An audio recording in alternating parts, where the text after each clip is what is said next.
totally come down here and listen to all this awesome news we're going to talk about.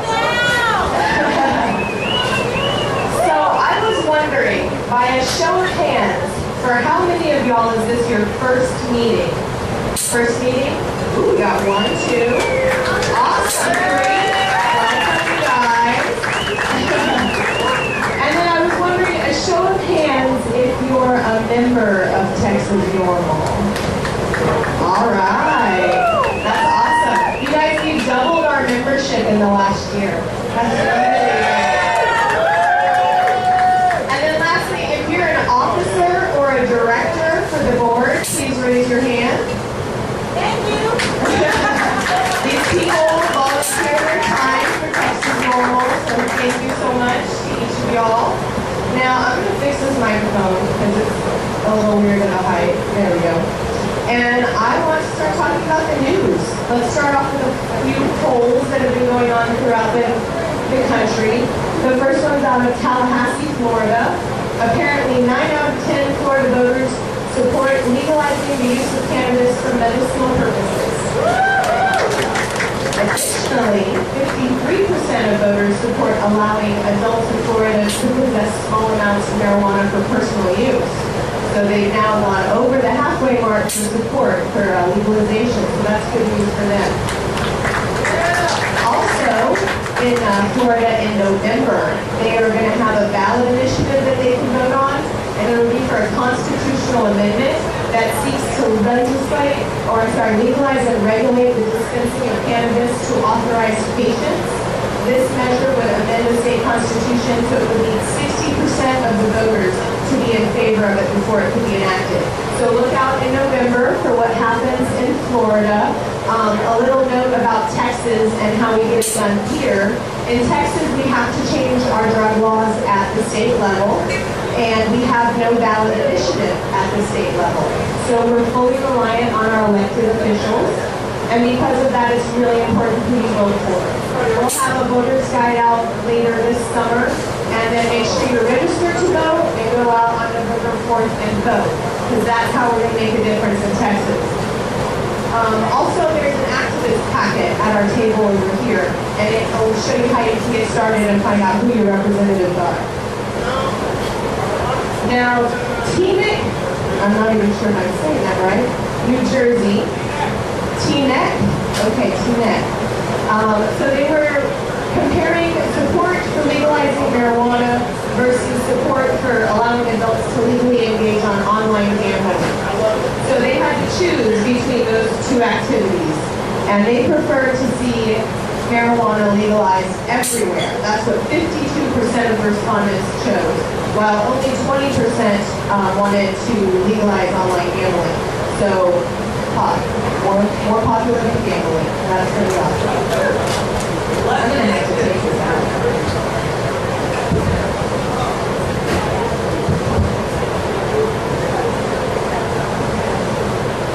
Okay, that's a little better. Oh, thanks, I feel free. I need to go with the breeze. Also, just to note, New Jersey, Delaware, and Nevada permit online gambling, but 21 states and Washington, D.C. allow for medical marijuana. There's 2 legal states, Colorado and Washington, and so I think you can see nationwide that there's a lot of support for cannabis. Next, we visit Hampton, Connecticut, where 9 out of 10 Connecticut voters support legalizing the use of cannabis for medicinal purpose. Another 52%, it seems kind of pretty consistent here, right? We're hearing like 52, 53. So we're just kind of crossing that halfway threshold. Whenever you ask them if they think patients should have access, then the support rises up to 90%. So there's a lot of support for medicinal cannabis. And a funny little side note, by a margin of 2 to 1, respondents say that alcohol is more harmful to society than cannabis. So that's an interesting little side statistic. And then in Montpelier, Vermont, 57% of respondents say that they want to change Vermont law to regulate and tax marijuana similarly to alcohol, so that retailers would be licensed to sell marijuana to adults 21 and older. Now let's talk about legislation that's been happening. In Jefferson City, Missouri, legislation was recently approved that state lawmakers rewrote the criminal code, reducing the marijuana penalties. So basically what happened is, under present law, 35 grams or less of marijuana was classified as a criminal misdemeanor with 1 year of incarceration and a $1,000 fine, which sounds kind of like Texas law. And under the proposed law, 10 grams or less of cannabis would be punishable by a fine only. And in Missouri, 18,500 criminal arrests for marijuana possession were made in 2010. So I think that they're ready to stop spending their money on putting nonviolent offenders in jail. Now let's talk about Denver, Colorado, where the Democratic Governor John Hickenlooper approved legislation to fund observational and clinical research to assess the safety and therapeutic efficacy of cannabis. And he's going to be legislating that there be $10 million put towards state medical programs to fund gathering objective science research regarding efficacy and administering marijuana and its components as part of a medicinal treatment. So they're going to be only the second state to do that. Out of all of the states that have medical cannabis, only other state that has research that they're funding is California. So it'll be California and Colorado that are going to be doing a lot of the research. And very good news. Because the research is just going to continue to affirm what we already know, right? That there's benefits for a lot of different issues and that it is safer than alcohol. So the more money that we can put into research, the more either private or public research that's done, the better it is, I think. And the program in California actually funded numerous clinical trials that evaluate the efficacy of the whole plant cannabis for multiple sclerosis and neuropathic pain. And they say, based on the evidence currently available, the Schedule I classification is not tenable. It is not accurate that cannabis has no medical value or that information on safety is lacking. And now we go to Minnesota. The lawmakers there, along with the governor, agreed last week to provide very limited access to cannabis to qualified patients. This is a very, very limited bill, and I want to explain to you some of the limitations here. Regulators intend to license 2 producers of cannabis and up to 8 distribution centers. Eligible participants have to be patients that possess a physician's recommendation or a recommendation from a nurse practitioner or a physician's assistant. And the patient has to be diagnosed with one of 8 qualifying conditions. So there's a list that they have to fall under. And that would be cancer, glaucoma, HIV/AIDS, Tourette's, lateral sclerosis, and seizures, dealing with epilepsy and severe muscle spasms. Or they have to have some sort of terminal illness. And then they have to register with the Department of Health. And additionally, Minnesota will not permit for qualified patients to possess or obtain whole plant. So they don't have access to the whole plant. It's going to have to be in the form of an oil, pill, or extract that has been prepared for them, and it'll be subject to laboratory testing for purity and potency. Patients are permitted to ingest or vaporize but not smoke medical cannabis. And the healthcare provider must compile ongoing reports in regard to their progress with the medicine. So that took me a long time to tell you all the qualifications for that one. So hopefully we can expand that bill to protect more people, because 8 conditions is not really very many. So this is a good step forward. It's a win. It's a good thing, but it doesn't mean that the fight is over. We have to keep pushing for more freedoms for patients and for recreational users. Now in South Carolina, state legislature approved legislation reclassifying varieties of cannabis that possess minute quantities of THC as an industrial crop rather than a controlled substance, which means hemp! Yay! The The bill says, it is lawful for an individual to cultivate, produce, and otherwise grow industrial hemp in this state to be used for any lawful purpose, including, but not limited to, the manufacture of industrial hemp product and scientific, agricultural, or other research related to lawful application of industrial hemp. So this proposal is just awaiting action from the Republican governor. So let's hope that it made through both chambers of the House. Let's hope that it can make it through the governorship as well. Then in Illinois, the legislature unanimously approved a bill that was similar to the hemp bill that I just discussed.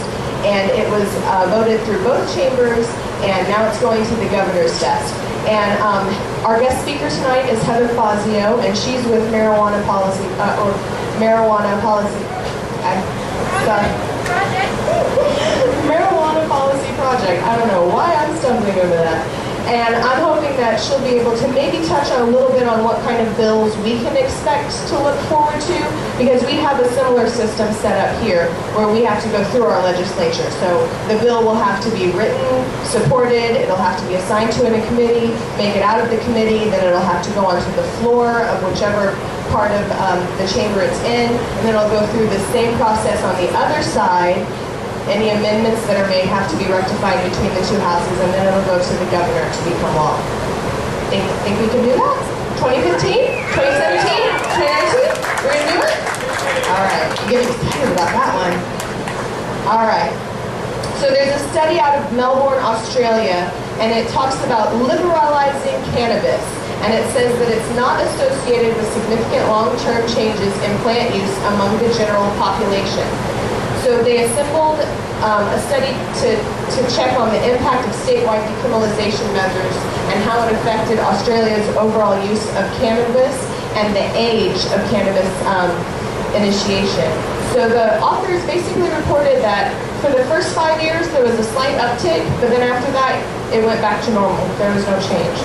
So it shows that cannabis legalization is not going to dramatically change how many people are consuming cannabis, or kids are going to have access to it. I think it shows that, there's a little flurry and a little excitement, and then everything kind of calms down and goes back to the status quo. We just have less people that are being criminalized and less people and patients that are being victimized.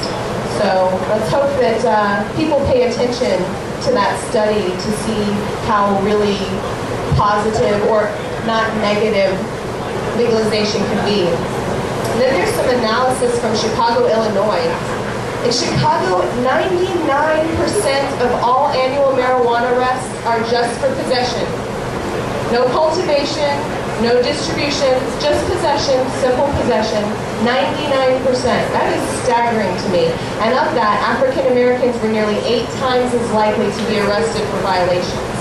So that was an interesting study or analysis from out of Illinois. Then we have some very good news. Congress cast a very historical vote. You may have heard about this. So a vote of 219 to 184 will now restrict the Department of Justice and the DEA from using taxpayer funds to interfere with state-sanctioned medical marijuana programs in the 20-plus states throughout our country. Take the money away, don't let them have it. So that would be really awesome. And just so you guys know, there was one co-sponsor from Texas. Yes, from Texas. So thank you to Representative Steve Stockman, Republican from Texas. So now it's moving to the Senate. And we need to reach out to our U.S. senators. And if you want to do that, you can go to NORML.org, and there is a link to just an easy way to contact your U.S. senators. So go there, check it out, let them know that you support the defunding of the DEA and the DOJ to leave alone our patients and their caregivers and their dispensaries. In Frankfort, Kentucky.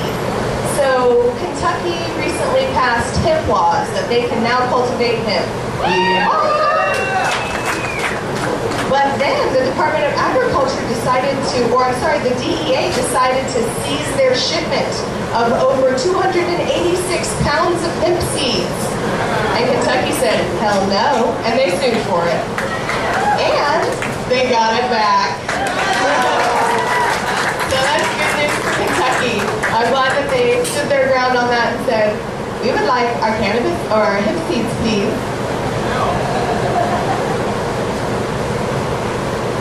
So next we will have Miss Heather Fazio. She's the Texas Political Director of MPP. She's going to come up and tell you a little about MPP and what they're doing here and who they're working with and the things that we have to look forward to in the 2015 legislative session.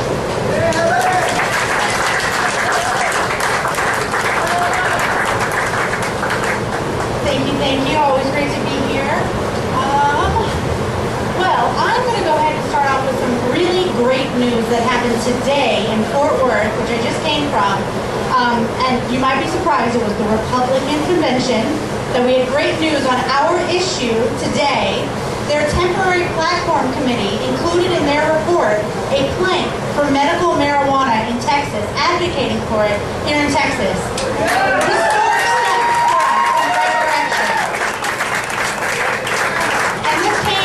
In large part because of the work done by liberty-minded Republicans, young people for the most part, although it was founded by like a 6,000-year-old lady who's been a Republican for years, who realized that prohibition is not a limited government idea, it's a big government idea, and it's not working for us.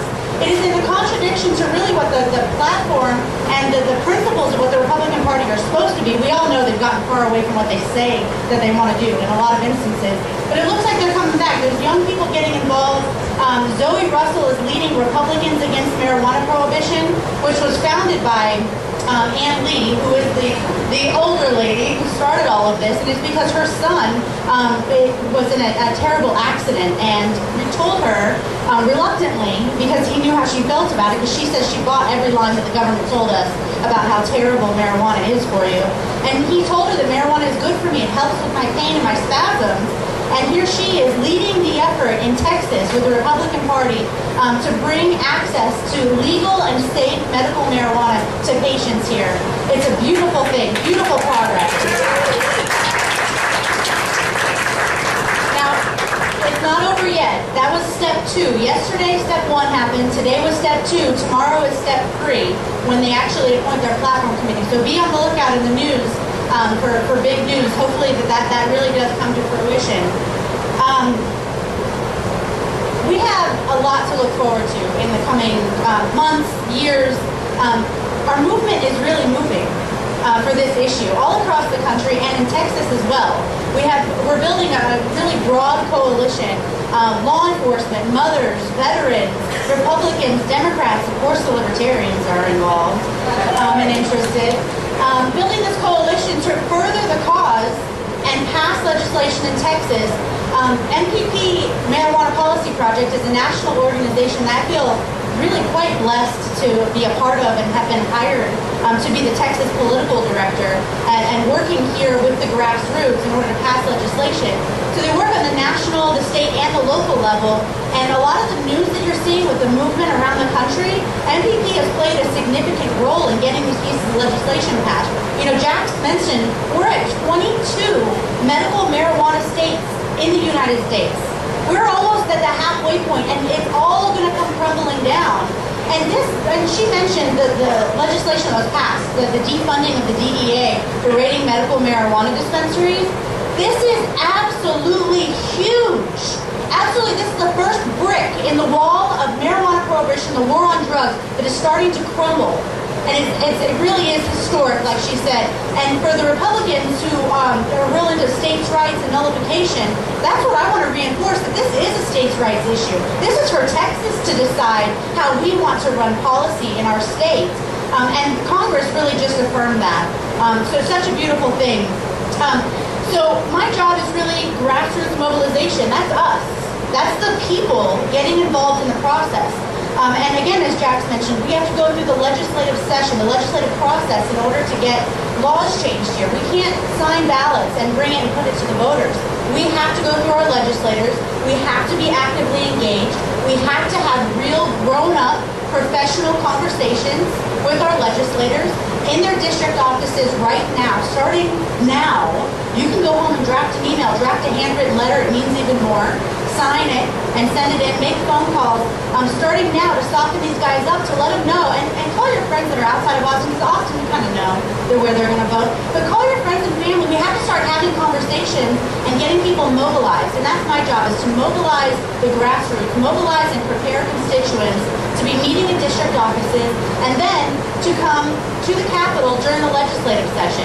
And I'll take a minute to brag on Texas NORML and DFW NORML too, because the Texas groups are really kicking ass.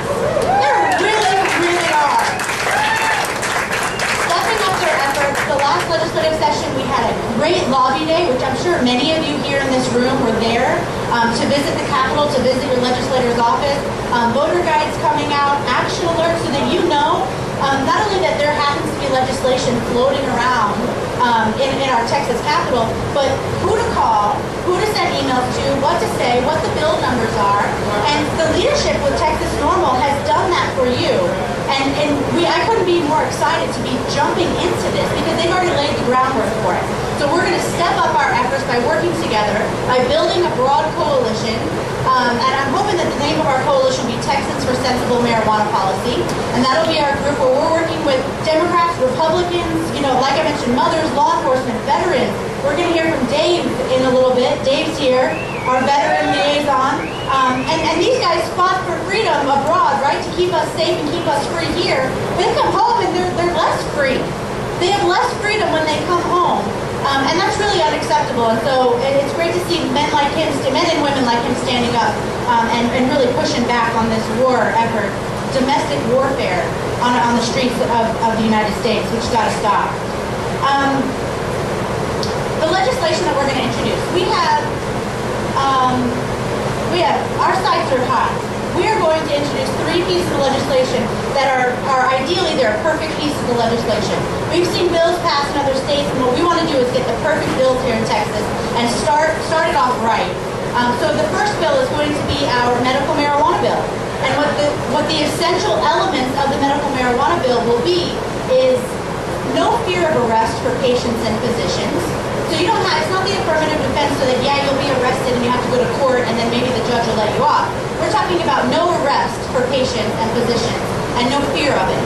And the second part of it is safe and legal access. So we have the mechanism so that patients can get their medicine legally and in a safe way. So they don't have to worry about that. And so those are really the pillars of the medical marijuana bill. And it's interesting because Texas isn't great on regulation, so we don't want to create this big bureaucracy, but we also want to make sure that we're doing it the right way, we're doing it in a safe way, and we're doing it responsibly. And so that's what our bill is going to encompass. Secondly, our what is commonly known as our decrim bill, decriminalization. We're calling it our civil penalties bill, and essentially it does decriminalize by taking small possession under an ounce out of the criminal realm and taking it and making it a civil penalty, so it's ticketable. So there are 2 elements that I appreciate most about this. Number 1 is that we eliminate the criminal sanctions that are put onto us when we get a drug arrest. We're talking about access to employment, access to education, access to housing. These are life sentences, and the majority of the people that are arrested for possession in Texas are under 21 years old. We are crippling our youth for the rest of their life by our nonsensical marijuana policies. And so changing it from criminal to civil is going to help to eliminate that. It's also going to alleviate our justice system so we can actually serve justice to the victims of real crime instead of being bogged down with nonviolent pot offenders.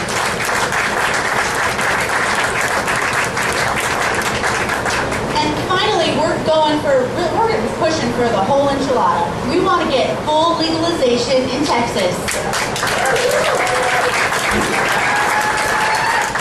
And what that's going to look like is similar to alcohol, where adults can possess it, adults can use it, and it's reasonably taxed and regulated. I'm not big on taxes, but reasonably taxed and regulated.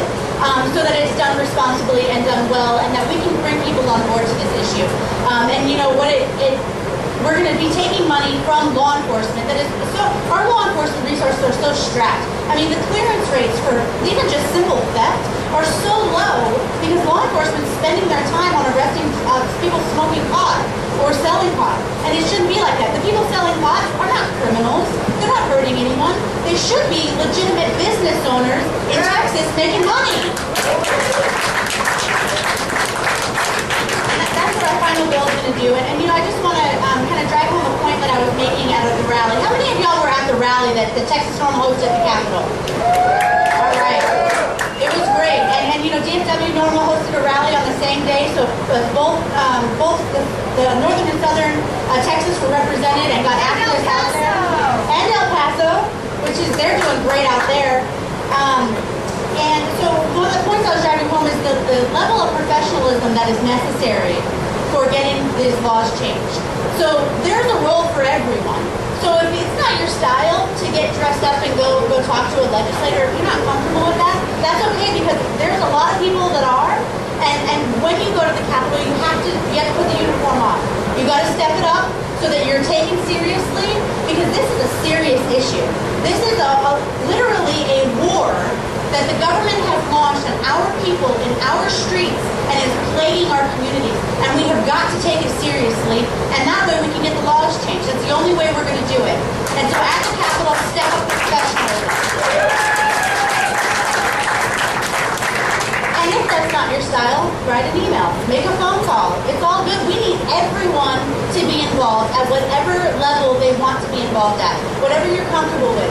And you know, I just can't stress enough having conversations, real adult conversations with your friends and your family, especially those of us who are older, who have seen the policies. You might be surprised at their opinion of how prohibition has played out.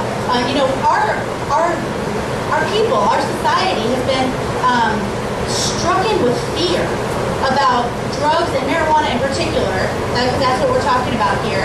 But it is totally unrealistic. They've been stunned and petrified into this, okay, do whatever it takes to keep me safe, take away all my freedom, lock up everybody in my community to where America is one of the most incarcerated countries on the planet. Land of the free? We're the most incarcerated country on the planet, and Texas is third, right? Texas is a nation, in my opinion, and we're third, second to China. It's absolutely outrageous. We have to have these real conversations because our elders, right, those who have been watching this, have seen it play out. They've seen that prohibition does far more harm than the use of marijuana does, and that it is safer than alcohol. It is safer than the vast majority of the prescription drugs that they're probably being prescribed by their doctors, and they might be interested in the subject. So have the real conversation. Open your heart, open their minds, and have the conversation. I think that about covers everything that's going on with MPP. We're really excited to be joining the movement in Texas, and I just can't emphasize enough how exciting this is. It is happening. It is happening right now across the country. It's going to happen in Texas, and like I said, our movement is moving. So let's keep it up, and let's get these laws changed. Thank you very much.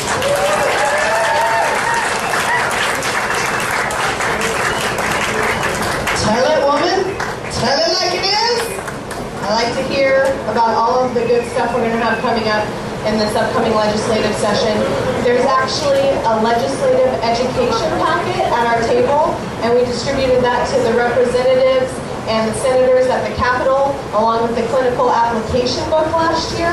So we have done round 1 of education. Let's get ready for round 2 with the new and improved updated version that we're going to be having. So go over to the table and make sure you take a look at the activist training guide and the legislative education packet. Additionally, you can sign up for our newsletter up there. Heather mentioned that you can get action alerts and you can get, form emails or scripts from us, and we do that through our newsletter. So that's how you're going to get that information. Also, we do it through our Facebook and Twitter. And guess what, y'all? We just got an Instagram. So that's awesome. I'm going to go over some events really quick. This upcoming weekend, the Texas Regional NORML Conference is going to be going on in DFW. And then we are very proud to have two people speaking there at the convention. Ms. Cheyenne Weldon, our Executive Director, and next to her, Mr. Vincent Lopez, Director of Patient Outreach. So if you're looking for something fun to do in DFW, it is going on from the 6th to the 8th. If you know anyone in DFW, go ahead and let them know too, because it should be a really great conference. And then also that Saturday, June 6th, we're going to be doing Cheech and Chong at the backyard. But guess what? We're looking for 2 volunteers. Friday. June 6th. Friday, June 6th. Cheech and Chong at the backyard. We need 2 volunteers. If you're ready to volunteer for that event, you may see Miss Betty right there with her hand up. We really would love your help so that we can have a successful event there. Dedicated people only. Dedicated people only. Don't say you're going to come and then don't show up, boo. Come on. Then we're going to have our strategy meeting on Wednesday, June 18th at 6:30. It's going to be at the China Star on 290 and 35. This is where we just kind of get together and brainstorm and plan more for the next legislative session. We do it the 3rd Wednesday of every month at different locations, and you can always follow our events on our Facebook page to see what's going on and where it's at, all the details. And then on June 21st, Saturday, June 21st, we've got The Voice and Exit. And Ms. Cheyenne will be talking about psychedelic medicines. Psychedelic medicines. If you want more information, we've actually got flyers tonight at the table. So we might even have Jamie Spencer speaking at this event, but we'll have to see how that goes. No pressure, Jamie. None at all. Love you. Then we have TXNORML's Veteran Conference. That's going to be in July, Saturday, July 19th. And it's at the Carver Library. There's also going to be a pre-party on Friday night. And that leads me to Mr. David Bass, Director of Veterans Outreach. He's going to talk about the conference and some other exciting news.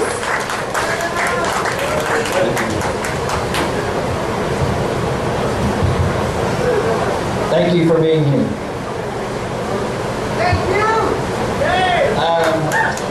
This is the June issue of Texas Monthly Magazine.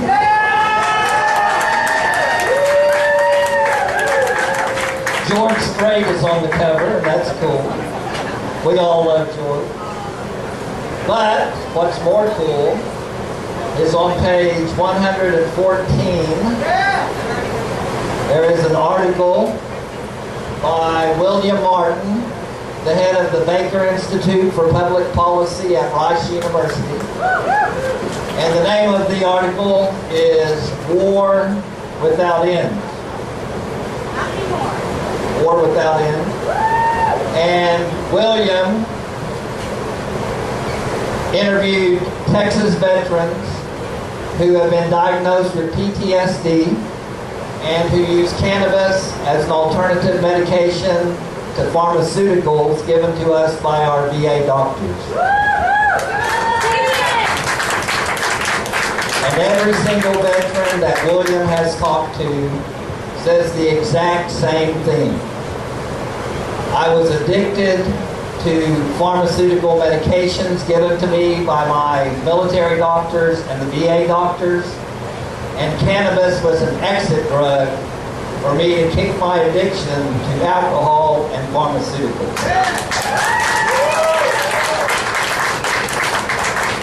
And it was very courageous of Texas Monthly to publish this article, and I hope you will go out and buy your copy and support Texas Monthly and read about our veterans who are using cannabis very effectively for the symptoms of PTSD.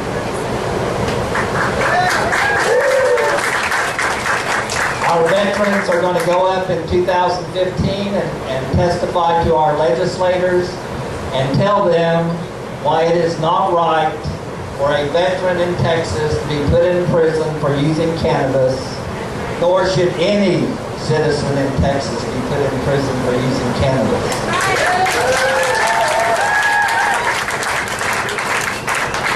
We believe that we are doing an act of civil disobedience. We refuse to obey these unjust laws.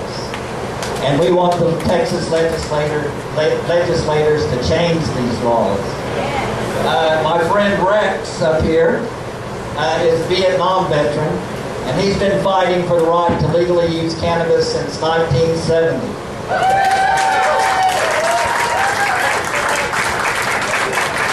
And we're going to get this done for Rex and for every veteran in Texas. It's going to happen. We would also like to invite you to our first annual Texas NORML Veterans Conference, which will be at Carver Library, just a couple of miles from here, on July 19th. And all day long, we're going to have fantastic speakers, and we're going to talk about veterans in Texas who use cannabis and our strategy to get cannabis legalized in Texas for our veterans and for every citizen in Texas. Thank you.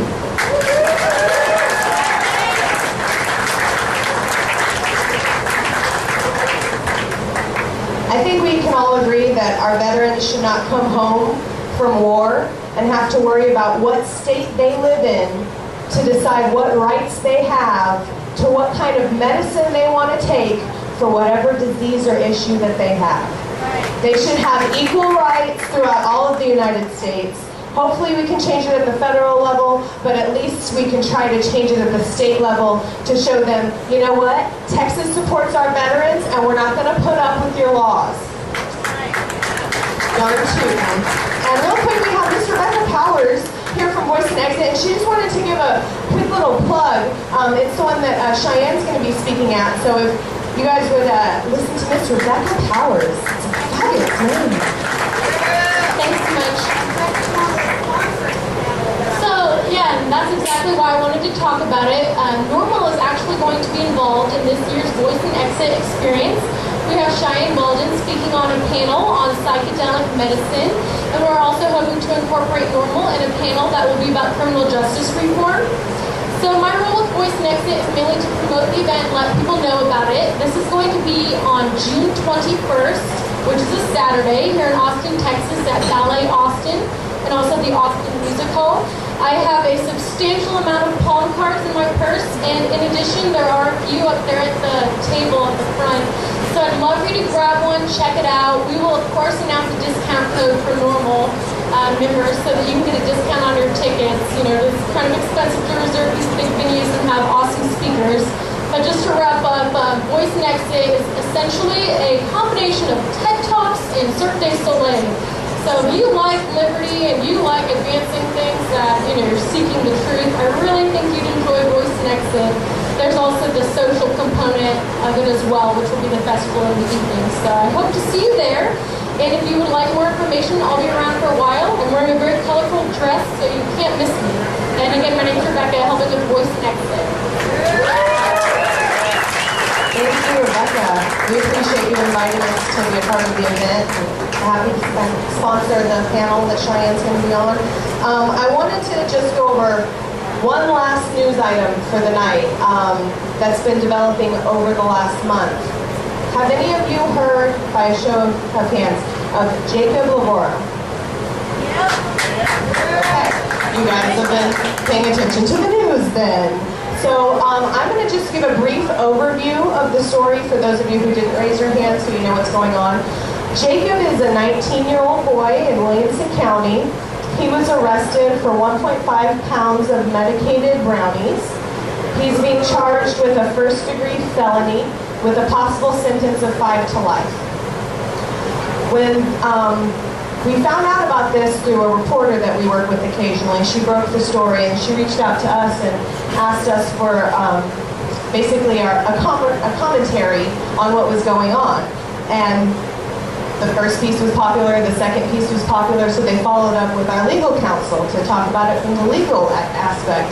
And it just started spreading across Texas until it eventually went viral. And Jacob was on the front of, you know, Huffington Post, USA Today, he was on Good Morning America, he was interviewed by CNN. And everyone is saying, there is a place in this country where someone can face 5 to life for a plant? For a plant. And let me tell you what's the biggest part of this injustice.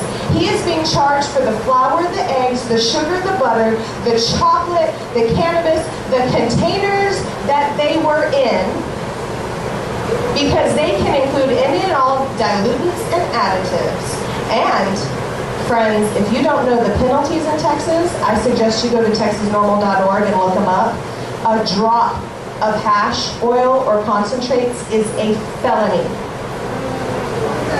Keep that in mind in all times. So Jacob was given court-appointed representation, which we will just say was far less than adequate. Fortunately, someone reached out through the Texas NORML Facebook page and offered him quality representation, and Jack Holmes is representing him today and got him bonded out of jail. So thank you, Jack. But Jacob still spent, I think it was 21 days in jail. You know, he's a 19-year-old boy that was in jail with criminals, real criminals. He was scared. Would you be scared?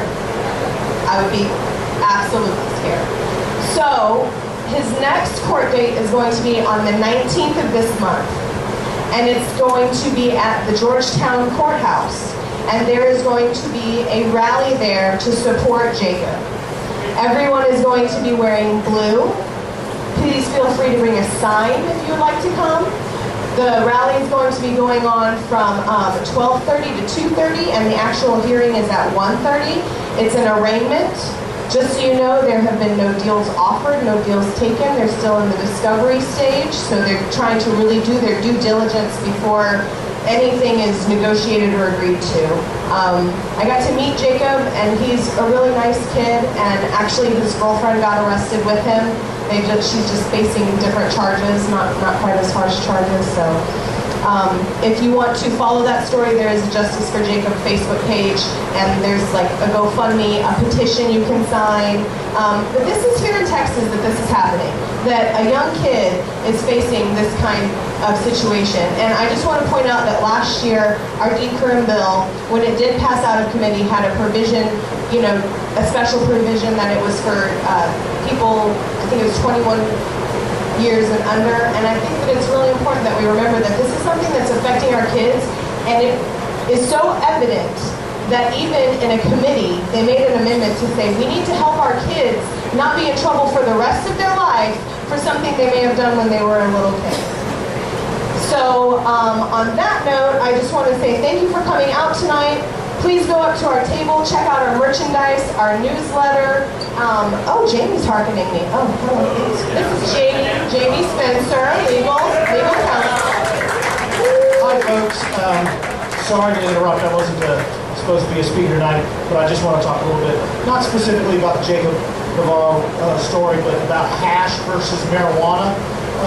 The news, the cops, the DEA, and all those folks like to say things like, oh, but hash is so much worse because it's a higher concentration. In terms of talking points, if you're talking to your friends or family or whoever about this, I like to point out to folks that vodka is easily 10 times more potent than a beer. But, you know, we don't put people in jail for drinking a beer. We don't put people in prison for possessing vodka just because it's 10 times more potent than the beer. And I want to talk a little bit about weights, because weights are very important in Texas and in most states, but y'all are in Texas. I'm sure some of your friends, not you, but some of your friends think about marijuana in terms of ounces, what a quarter ounce might look like, what a half ounce might look like, what 2 ounces might look like, those sorts of things. The truth is that the Harold Dutton bill, it's been going on again and again in the legislature, and it will be reintroduced in 2015. It makes 0 to 1 ounces a Class C misdemeanor. I mean, for folks that know what 1 ounce is, let's face it, there's not a whole lot of times you need to have more than 1 ounce on you. I mean, that's a good amount. But when you're talking about hash oil, you're talking about grams. I'm going to leave off the decimals. There's 28 grams an ounce. That means that 4 ounces of marijuana is still a Class A misdemeanor in Texas. 4 ounces is a lot of marijuana. Sure, I mean, if you only, you know, somebody, not you, if somebody wants to get a quarter ounce of marijuana, they have to get it from somebody that has several ounces, and the person that has several ounces has to get it from somebody that has more than 4 ounces. So the whole thing is a problem, and of course Texas NORML stands for complete legalization eventually, but we're talking about the baby steps. But when you're talking about hash oil, less than 1 gram is a state jail felony. One of the reasons this kid in Round Rock is in so much trouble in Williamson County is the really random, irrelevant difference between hash and marijuana. I mean, the truth is that somebody that's using hash is just going to use 1/5 of it or 1/10 of it instead of, however much marijuana they would use. So it's a silly distinction, but I'm talking a cautionary tale here. 4 ounces of marijuana would be the equivalent of 112 grams, well, that is 112 grams of marijuana.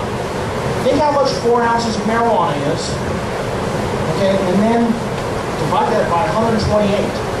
The tiniest amount of hash. It doesn't take you very much until you get to the 1 to 4 ounces.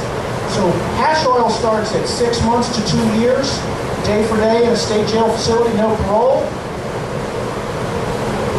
1 to 4 ounces is a 3rd-degree felony, 2 to 10 years. 1 to 4 ounces is at least a 2nd-degree felony, potentially up to 20 years, and then, there's other numbers that get it up. And as Jack's talked about, it's basically, in this case, the contents of the brownie mixture that they are allowed to include in the weight. So these are terrible, terrible laws that are even worse than our marijuana laws. You got to be careful if you're thinking about hash oil, less than a gram, state jail felony. Just, I don't mean to be the voice of doom out here when we've had so much good news tonight. And we do have good news because Marijuana Policy Project and TXNORML are making great strides. That's absolutely true. But I just really want to caution people, you have to take extra care, your friends, not you. Your friends have to take extra care if they're thinking about hash because the penalties are exponentially worse. So, be careful out there and support MPP and TXNORML. Thank you, Jamie Spencer, aka Debbie Downer. But it's the truth, you guys, and that's why we have to change the laws. And I'm going to end it with this. TXNORML, almost exactly a year ago, transitioned to new leadership. Cheyenne and I have been trying to work out some systems to accommodate our growth. And in doing this, we are restructuring and kind of getting a little bit into like a military organization. But we need members on our team. People who are going to come out and do specific tasks every month reliably. It may only be a 5-hour donation of your time. It could be a 50-hour donation of your time. But we need people to do certain tasks for us. If you're good at technology, social media, PR, merchandise, membership. I know I'm leaving a lot of other ones out, but we have a lot of different... Anything you're good at! Anything you're good at! So come up to the table and let us know because we need your help. We can't keep doing this if we can't grow. And we can't grow if people don't step up to the plate and help us. This is a fully volunteer-run organization. We do it with your donations and your dues. We do it with our time, and we need to do it with your time as well. We're each a part of the machine, and we're going to roll up Congress to the Capitol and tell them what we're all about and how we're going to change the laws here in Texas. When my work is over, I'll fly away home. Lord, one bright morning, when my work is over, I will fly away home.